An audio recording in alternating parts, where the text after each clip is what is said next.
Hello, world. Please excuse me. I'm just getting off of work and getting the kids off to school.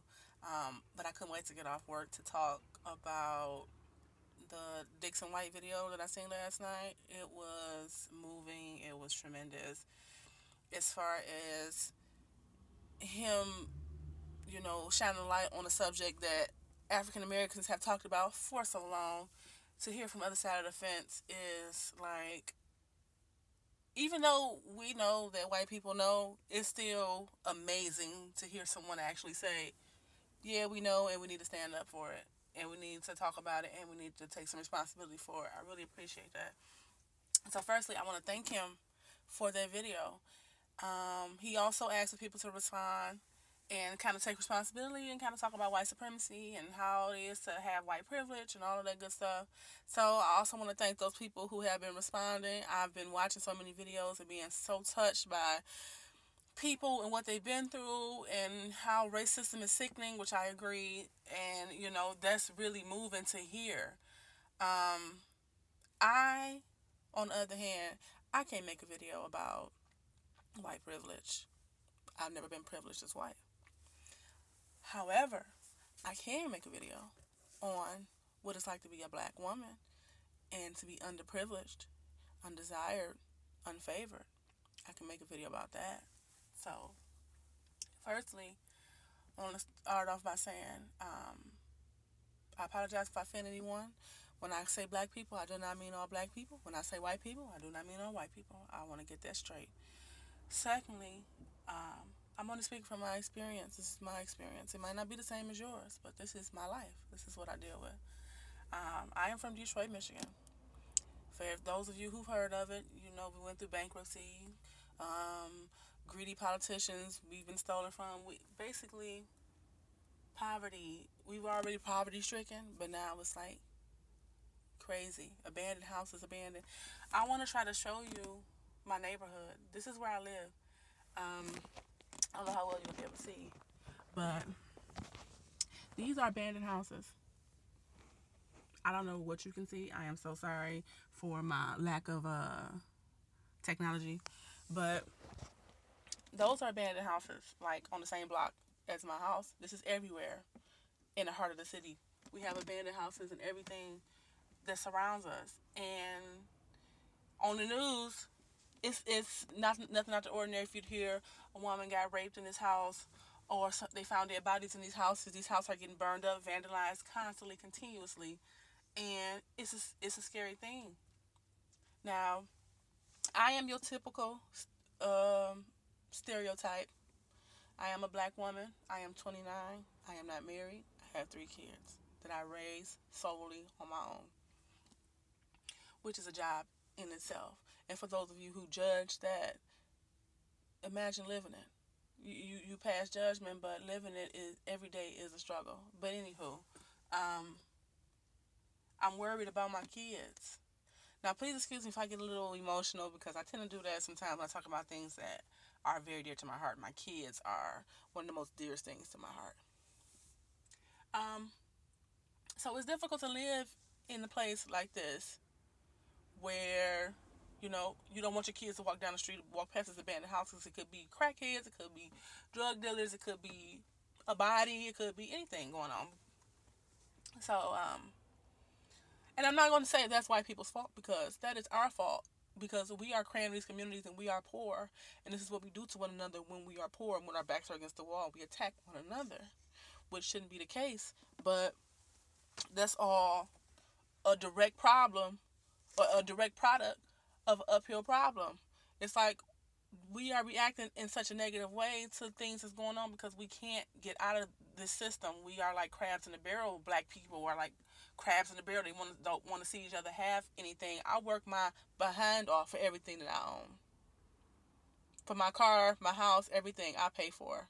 So when someone comes and takes that from me, it breaks my heart. It really does. But this how we live, especially here in Detroit. This is how we live. So anyway, so back to racism, underprivileged. Um, I was born here. I come from a line of my mom. She was poor. Um, we had necessities in life, food and a roof, um, but she was poor. We were poor. And when I was little, she always said, "Don't bring home no white man. Don't bring home no white man." And I never asked her why, because I kind of figured that maybe it was she was reflecting the hate that she felt like white people hated her, so she needed to reflect that hate back to them. I'm guessing. I'm assuming. I never really asked though, so whatever.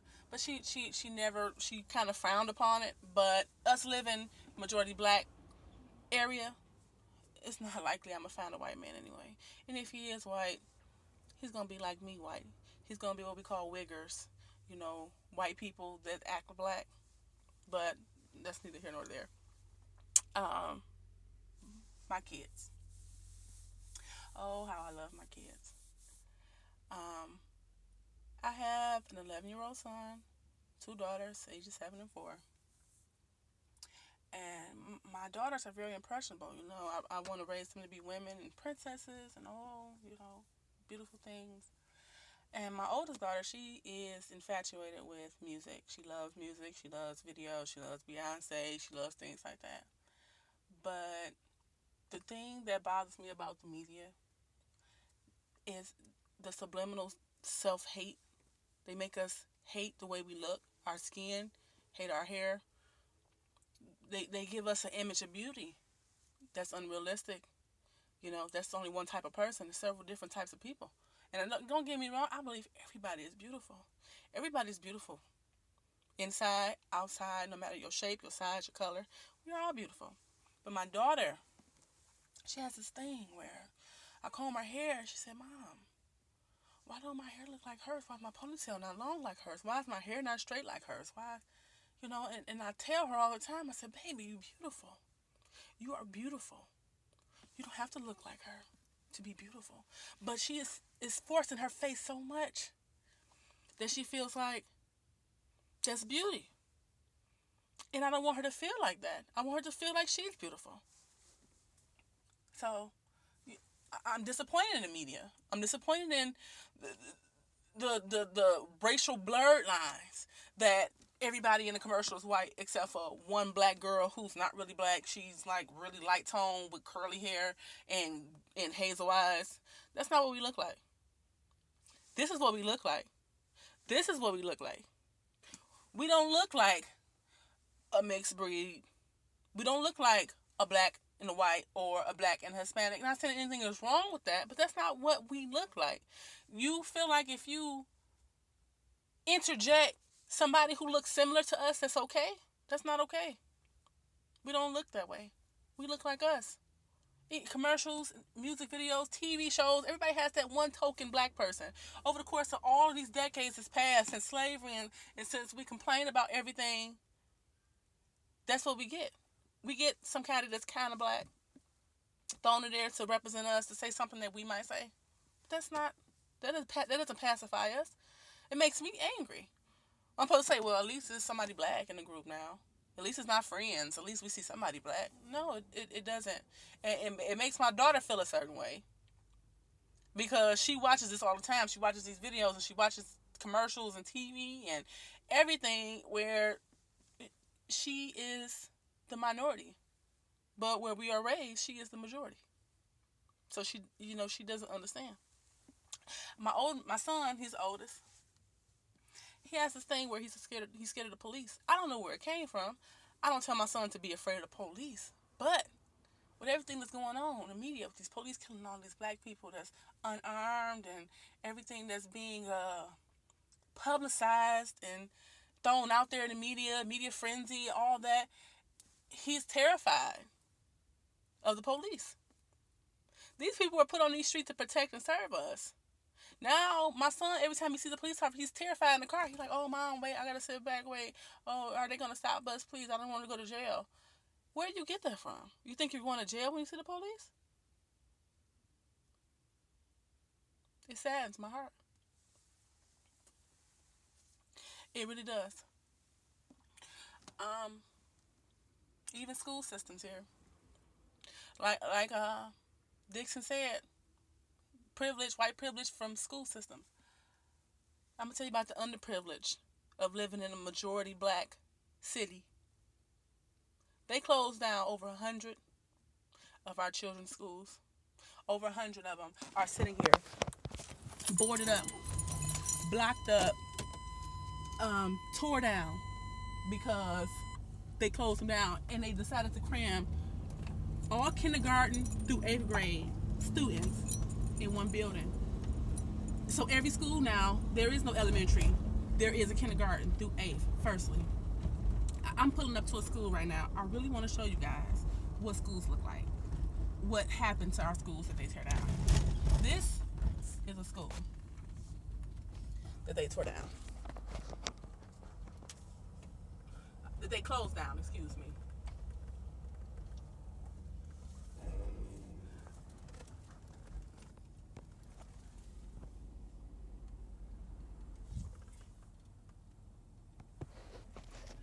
That is a school that they decided was better closed than open because all of our lovely politicians stole all our money. And now we can't even afford to keep schools open for these kids. So this is an example. Now, this is my neighborhood too. This is what my kids walk past. Abandoned buildings like this, tore up, tore down, everything. So my kids in school don't get extracurricular activities to keep them busy. They barely get sports. They don't get music. They don't get art. Let alone everything else that other schools, white privileged schools, horseback riding, archery, all these beautiful things that they get to experience. My child can't even play sports.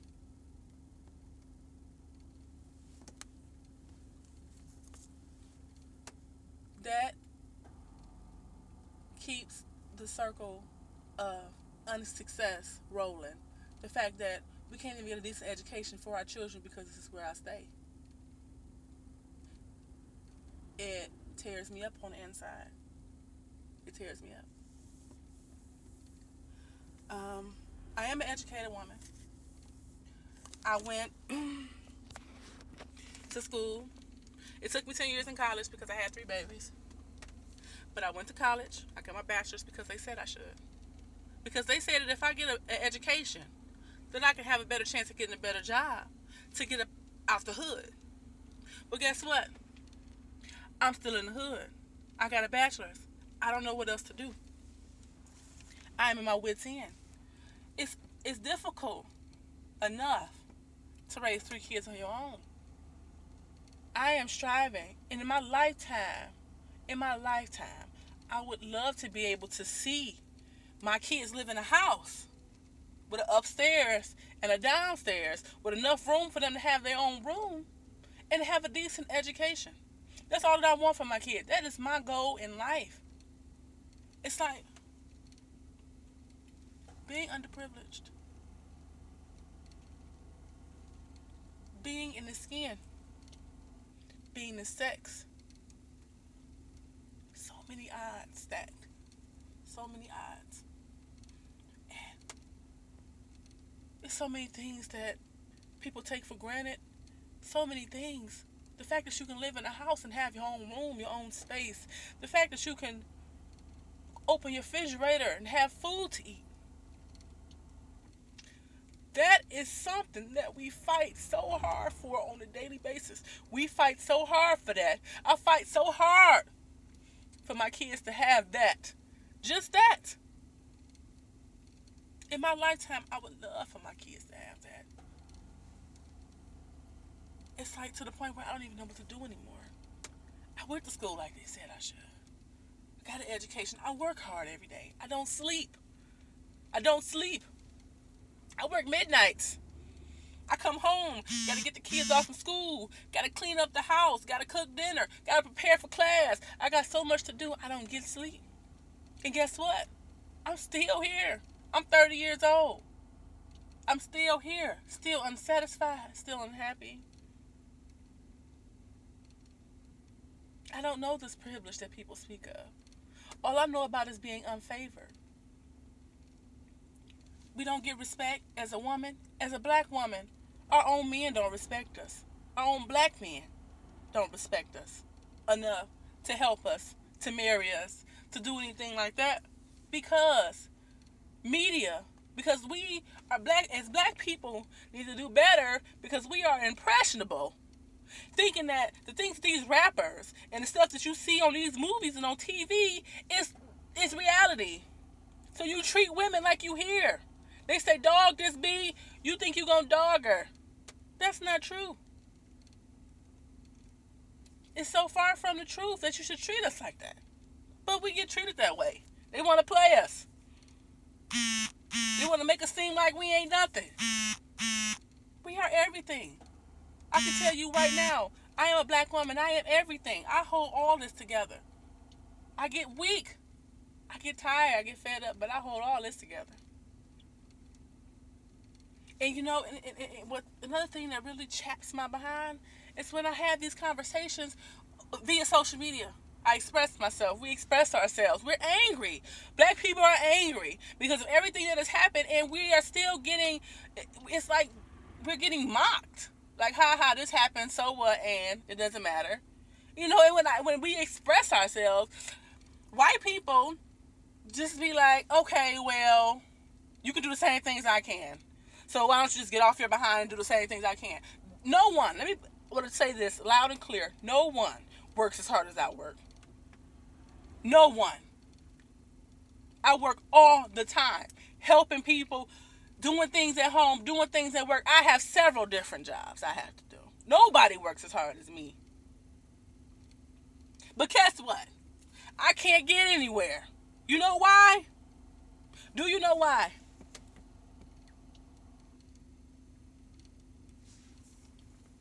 The only outlet we have is we call it in Detroit, traveling across 8 Mile to the suburbs. Travel across 8 Mile, spend our money there.